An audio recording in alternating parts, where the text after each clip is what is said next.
आपने शायद नोटिस किया होगा कि आजकल हमारे आसपास हर दूसरी या तीसरी लड़की को हार्मोन से जुड़ी कोई ना कोई समस्या है।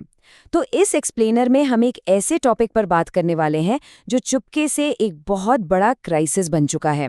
भारत में आखिर युवा महिलाओं के बीच ये पीसीओडी और हार्मोनल इम्बैलेंस अचानक से इतना क्यों बढ़ रहा है? चलिए इस छुपे हुए हार्मोन संकट की थोड़ी गहराई में चलते हैं। अब जरा सोचिए, एक आम कॉलेज जाने वाली लड़की की लाइफ कैसी होती है।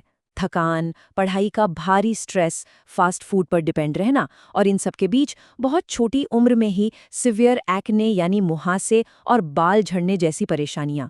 आखिर अचानक से लाखों युवा महिलाओं को इस हार्मोन क्राइसिस का सामना क्यों करना पड़ रहा है? ये कोई छोटी मोटी पीरियड प्रॉब्लम नहीं है दोस्तों, ये उससे कहीं बड़ा मुद्दा है। और अगर आपको लगता है कि ये सिर्फ मेरी या आपकी ऑब्जर्वेशन है, तो ज़रा इन आंकड़ों पर गौर कीजिए। ये सच में चौंकाने वाले हैं। यूनिसेफ के डेटा के मुताबिक महाराष्ट्र और दक्षिण भारत में करीब 22.5% मेंस्ट्रुएटिंग महिलाएं पीसीओडी से पीड़ित हैं, मतलब ऑलमोस्ट हर चौथी लड़की। और सबसे डराने वाली बात यह है कि पिछले कुछ सालों में, खासकर पेंडेमिक के बाद से, ये नंबर्स बहुत तेज़ी से ऊपर गए हैं। तो सबसे पहले एक बहुत कॉमन कंफ्यूजन को क्लियर करते हैं। Section 1, PCOD versus PCOS explained. देखिए, लोग अक्सर इन दोनों टर्म्स को एक ही समझ लेते हैं, पर मेडिकल टर्म्स में इनमें काफ़ी बड़ा अंतर है। एक तरफ है पीसीओडी, जो आमतौर पर थोड़ा माइल्ड होता है। अगर आप अपना लाइफस्टाइल ठीक कर लें तो इसे मैनेज करना बिल्कुल पॉसिबल है। लेकिन दूसरी तरफ पीसीओएस एक बहुत ही सीवियर सिस्टेमिक मेटाबॉलिक डिसऑर्डर है। इसका असर सिर्फ पीरियड्स पर नहीं, बल्कि लॉन्ग टर्म हार्ट हेल्थ और डायबिटीज़ के रिस्क से भी जुड़ा होता है। अब इन दोनों ही स्थितियों में एक चीज कॉमन है, हार्मोनल इम्बैलेंस। पर फर्क सिवियरिटी का है। पीसीओडी में इम्बैलेंस होता तो है, लेकिन थोड़ा कम। वहीं पीसीओएस में मेल हार्मोन्स, जिन्हें हम एंड्रोजेंस कहते हैं, उनका लेवल बॉडी में बहुत ही ज्यादा बढ़ जाता है। यही वजह है कि पीसीओएस के लक्षण और ज्यादा क्लियर और परेशान करने वाले होते हैं। तो आखिर पीसीओडी में बॉडी के अंदर एक्चुअली चल क्या रहा होता है? होता यह है कि ओवरीज काफी सारे इमैच्योर या अध पके एग्स रिलीज करने लगती हैं। फिर यही एग्स टाइम के साथ फ्लूइड फिल्ड सिस्ट्स का रूप ले लेते हैं और बस यहीं इस पूरी समस्या की शुरुआत होती है। अब आते हैं इसके मूल कारण पर।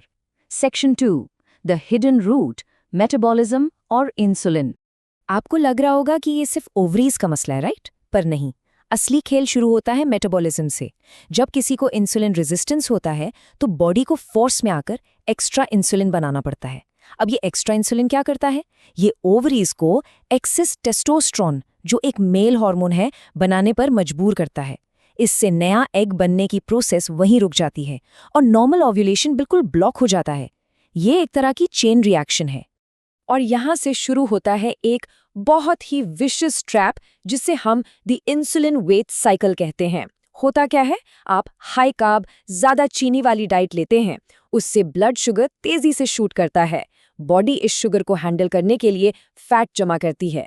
और मजे की बात देखिए, ये एक्सेस फैट बॉडी को और भी ज्यादा इंसुलिन बनाने पर मजबूर करता है। फिर क्या? हार्मोनल इम्बैलेंस लगातार बिगड़ता ही चला जाता है।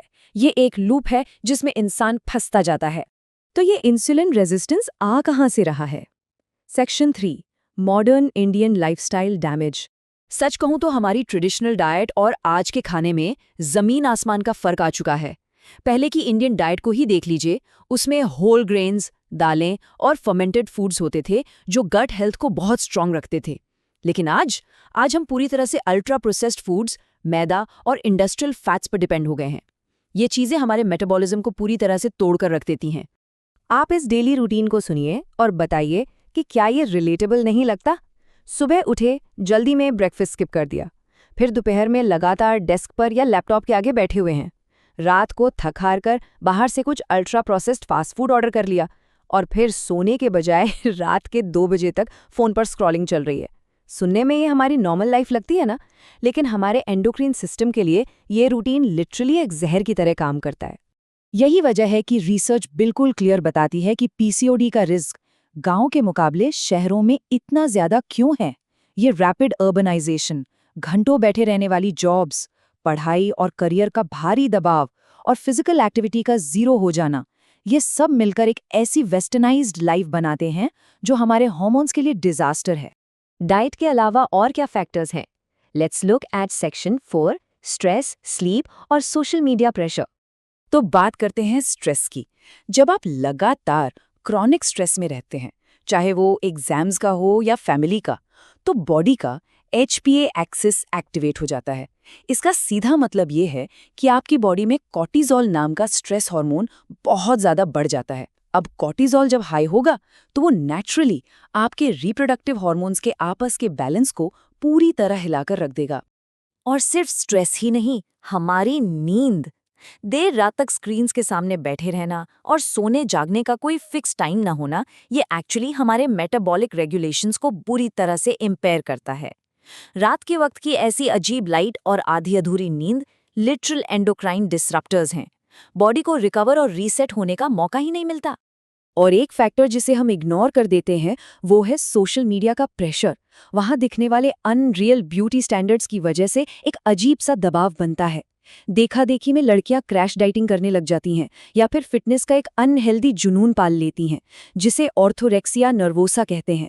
ये स्टार्वेशन और एक्सट्रीम डाइटिंग हार्मोन्स को ठीक करने के बजाय उन्हें और भी ज्यादा स्ट्रेस में डाल देती है। अब सवाल ये है कि इसे पहचाने कैसे। Section 5, Recognizing the hidden symptoms। होता क्या है कि बॉडी काफी पहले से सिग्नल्स देने लगती हैं।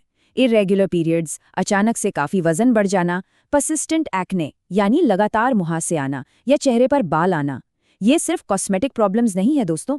हम इन्हें इग्नोर कर देते हैं या ब्यूटी क्रीम लगा लेते हैं, पर एक्चुअली ये सख्त इशारा है कि बॉडी के अंदर का मेटाबॉलिक बैलेंस बुरी तरह बिगड़ चुका है।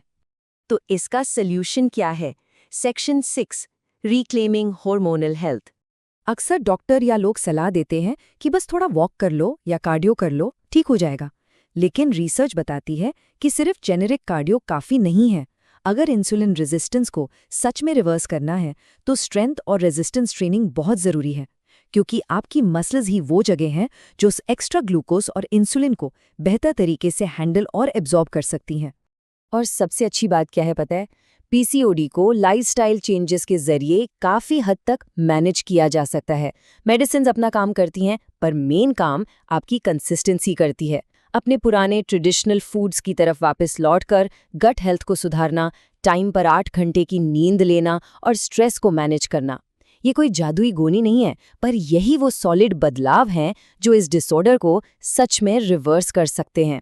तो इस एक्सप्लेनर को एंड करने से पहले मैं आपके सामने एक बहुत ही ज़रूरी सवाल छोड़ना चाहता हूँ।